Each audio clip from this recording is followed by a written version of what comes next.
Saat saya memperhatikan debat apologet Protestan dan juga apologet Katolik, secara khusus yang dilaporkan oleh bidang teman-teman dan juga kita melihat sendiri terjadi begitu ramai atau marak eh, setelah kedatangan Paus yang sangat dikagumi dengan semangat perdamaiannya.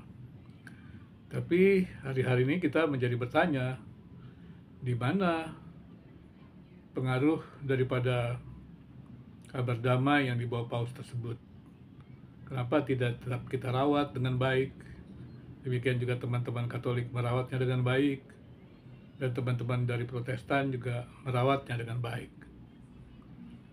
Kemudian ketika saya mengamati dan mendengarkan YouTube dari Jeda Menulis dari Habib Japar, ya, Hussein Japar Al-Hadar, ya, seorang penulis dan juga seorang yang sangat memperhatikan tentang dialog di agama, dan juga saya memperhatikan bagaimana dia berdialog dengan pendeta Tommy gitu, dan kemudian keduanya juga sangat piawai untuk mengungkapkan ayat-ayat yang inklusif gitu antara Islam dan Kristen gitu. Dia menyebutnya Kristen karena kata pendeta Tommy mengatakan ya Kristen Katolik dan Kristen Protestan. Jadi dia mengakui satu iman sebenarnya. Walaupun dalam debat-debat Protestan dengan Katolik banyak yang ribut, Protestan dan Katolik beda iman gitu ya. Sampai sekarang saya juga bingung bagaimana beda iman gitu ya. Tapi yang dulu saya dengar sih waktu saya kecil, saya tidak pernah pernah pernah mengatakan saya Protestan, saya mengatakan Kristen begitu ya. Nggak pernah saya mengatakan Protestan tapi Kristen. Kemudian ada Katolik begitu. Ya sebenarnya kan Kristen Katolik, Kristen Protestan. Sekarang karena perbedaannya terjadi begitu kuat dan saling menyesatkan, kemudian muncullah Protestan dan Katolik, dan kemudian dalam apologet itu keduanya saling membidat-bidatkan, saling menyesatkan. Kemudian dasarnya juga kata mereka adalah itu loh dasarnya dari ajaran Katolik, dan kemudian mereka saling memaki, saling menyerang. Seakan-akan mereka lah yang punya warisan dari Tuhan langsung begitu ya. Yang Katolik juga merasa mewarisi langsung dari Tuhan Yesus ya. Yang Protestan juga merasa mengalami langsung. Nah, walaupun sebenarnya debat-debat dari apologet Kristen saya selalu bilang itu kan oknum. Itu adalah teolog akademis. Jadi ya itu bukan berarti sedang pertempuran antara Katolik dan Protestan. Tidak, itu hanya dalam tataran diskusi. Hanya saja kadang-kadang di dalam berapologetika itu yang diserang bukannya gagasannya, tapi yang diserang sampai ke orang-orangnya, saling menyerang, saling institusinya gitu. Nah itu yang terjadi. Tapi ketika saya menyimak ya pelajaran-pelajaran dari Habib Japar itu, saya tertegun gitu. Nah, mereka ini sangat serius ya, termasuk juga pendeta Tommy, mencari nilai-nilai kebersamaan. Itulah yang sebenarnya yang saya sebutkan sudah lama juga, yaitu dialog agama yang damai. Jadi tidak mengalahkan. Kan saya sudah katakan juga bahwa agama-agama itu kaya dengan nilai-nilai inklusif. Dia kalau agama-agama itu kemudian berdialog ya, kemudian mencari nilai-nilai bersamanya, ya, nilai-nilai eksklusifnya tuh bisa kemudian ditempatkan secara secara tepat gitu, berbeda tapi saling menguatkan. Itulah yang saya sebutkan, kalau orang belajar tentang agama-agama yang lain, mereka akan memahami agama-agama yang lain dan otomatis akan memperdalam pengetahuan agamanya. Tapi kecurigaan, ketakutan, apalagi dengan stigma-stigma bidat itu, membuat orang takut begitu, takut dibidat-bidatkan, takut disesatkan. Nah, khawatirnya lagi, maaf saya nggak menyinggung siapapun juga. Kadang-kadang ada juga yang memang sengaja jualan surga. Ya, jualan surga itu bukan punya agama, bukan punya manusia. Surga itu punya Tuhan. Tapi oknum atau institusi tertentu menggunakan itu sebagai mungkin ya usaha untuk ya, memperbesar kelompoknya, umatnya. Ya, saya pikir ini kan tidak benar ya. Kan kita kita juga percaya ya Katolik maupun Kristen atau Protestan juga semua orang bisa datang kepada Tuhan kan karena anugerah Tuhan. Jadi tidak pernah ada orang datang Tuhan itu karena kesaksian kita. Memang kita mesti bersaksi, menjadi teladan. Tapi bukan datang itu karena kesaksian kita. Saya nggak pernah berpikir Kalau saya bersaksi gitu, menjelaskan itu orang akan datang menjadi Kristen karena kesaksian saya, tidak, karena Tuhan gitu. Dan kemudian juga saya pikir juga perbedaan-perbedaan agama itu kan juga tidak terlalu penting, dalam arti kata tidak terlalu penting itu untuk apa namanya hanya memberikan labelnya. Yang terpenting adalah manusia itu ya memang harusnya menemukan kebenaran itu, dan setiap setiap agama-agama itu mereka menyatakan kebenaran.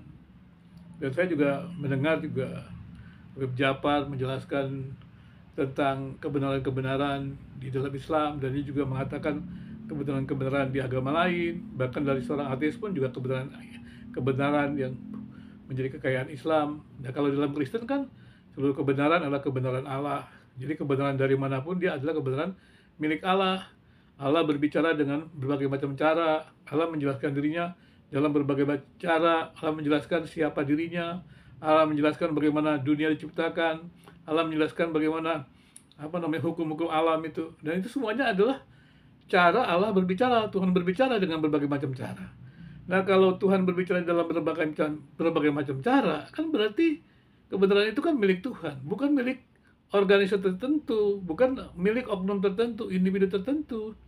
Karena itu ketika saya berbicara seperti ini, saya tidak akan terlalu khawatir saya diserang sana sini, diberi label relativisme. Kadang-kadang saya sering dengar, orang ini kok berani ya bicara seorang itu menuduh relativisme. Apa dia paham?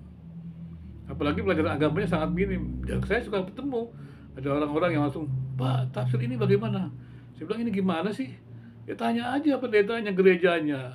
Kemudian nanti kalau memang ingin mendalam, bisalah tanya teolog-teolog akademis. Tapi hanya untuk mencari arti ini membandingkan dengan yang lain, mana benar mana salah, ya lucu. Kan tidak ada tafsir tunggal. Tafsir tunggal itu yang benar ya hanya Tuhan.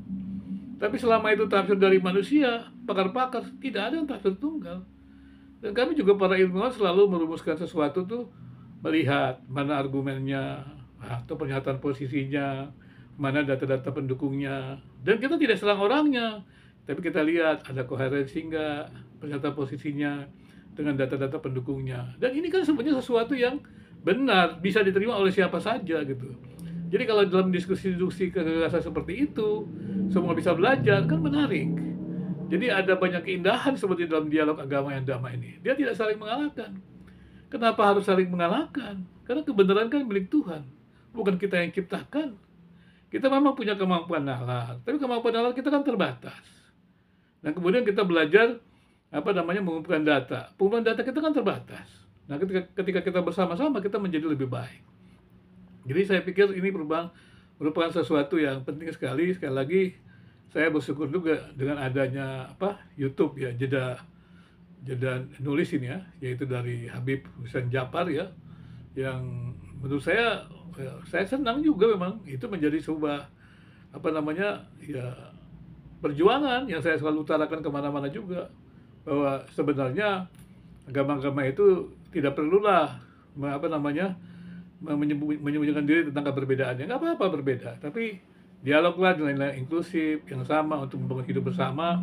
Dan kemudian juga kita akan makin tahu menempatkan nilai-nilai eksklusif itu secara benar, dan kemudian mencarilah integrasinya dengan agama-agama lain. Bukan mencampur adukan, tidak ada yang bisa dicampur adukan ya. Kemudian kalau campur adukan kan timbul agama baru. Jadi tidak ada dialog agama, itu tidak mencampurkan. Ya mungkin ada orang yang masih baru belajar gitu, bagaimana mencampurkan gitu ya. Seperti itu dia ada gitu, karena kan ada sumbernya begitu. Mungkin mereka juga kebingungan dengan multikulturalisme kali ya. Multikulturalisme kan memang menekankan kejamakan gitu ya. Kalau yang pluralisme ya tidak. Pluralisme itu kesadaran adanya kesamaan ya, ada kesamaan, kemudian dia mencari nilai yang sama gitu. Nilai sama bukan untuk sinkretis untuk menambah agama baru, tidak. Itu mesti belajar antara multikulturalisme dan pluralisme seperti itu. Jadi sekali lagi teman-teman semuanya yang sedang berdebat ya, Protestan dan Katolik, cobalah lihat karena jeda nulis dari Habib Japar ya, saya rekomendasikan ini Habib Japar, sehingga kita bisa dialog damai gitu. Kita berharap ya dialog dari kelompok Protestan atau apologet Protestan dan Katolik ini menjadi baik. Saya sudah ngamati nih, apa namanya, ada serangan dari romo-romo Katolik yang banyak itu, kemudian mulai menyerang, ada lagi Protestan berusaha terjebak. Ya saya sih pikir ya udahlah, kalau apa mereka seperti itu ya silakan aja, tapi saya sih nggak tertarik ya dengan seperti itu, karena kebenaran itu tidak dijebak. Saya diserang sana sini, ya nggak tertarik juga, biasa saja, nggak mempengaruhi, karena pengetahuan itu kan dikonstruksi, bukan bukan diserang sana sini kemudian kita menjadi pengetahuan yang baru, enggak. Simpelkan saja, sorry, nyatakan aja ada kebenaran-kebenaran, ada data-data, kalau dianggap salah ya jelaskan datanya begini, dan kemudian dialog. Jadi sekali lagi, ya, marilah apologet Protestan yang menamakan diri apologet Protestan dari segala macam bentuknya. Demikian juga apologet Katolik yang tiba-tiba kata apologet Protestan membabi buta, membidat-bidatkan Protestan ya. Ya untuk apa pekerjaan itu dilakukan? Bukankah Paulus sudah menunjukkan bahwa usaha perdamaian itu jauh lebih penting dan itu dilakukan dengan cara-cara yang adil ya.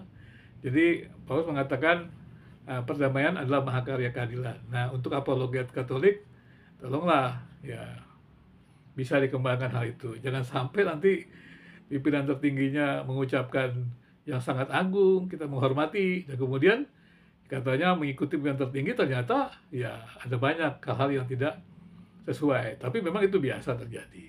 Karena tadi saya katakan bahwa pengetahuan itu dikonstruksi. Tapi boleh kan kita memperbaiki diri untuk lebih baik lagi, secara khusus dalam polemik antara Protestan dan Katolik. Terima kasih.